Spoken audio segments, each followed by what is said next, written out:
একটা সময় তার পিক একটাই ছিল আমার ফোনে, কিন্তু তখন নিশ্চিন্তে বলতে পারতাম যে সে মানুষটা আমার ছিল। কিন্তু আজ তার পিক আমার ফোনে হাজারটা হলেও আজকে আমি বলতে পারবো না, বুকে হাত দিয়ে বলতে পারবো না যে সে মানুষটা এখনো আমার আছে।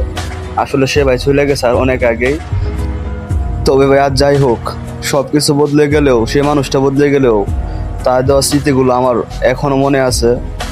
আর তার পিকগুলো হয়তো বা পুরনো হয়ে গেছে, কিন্তু সে পিকগুলোর মাঝে আমি নতুন করে আবার তাকেই খুঁজি। আর তার পুরনো পিকগুলো আমার কাছে আজ পর্যন্ত থেকেই গেল। আমি কেন জানি না ওর পিকগুলো ডিলিট করতে পারি না। আর সব থেকে বড় কথা হলো, হয়তোবা ও বদলে গেছে, কিন্তু তার দেওয়া পিকগুলো ঠিক একই রকম আছে, যার কারণে হয়তো আমি এখনো পিকগুলো ডিলিট করতে পারি নাই। আমি ওকে এখনো অনেক মিস করি, কিন্তু সেটা কখনো আর বলতে পারি না।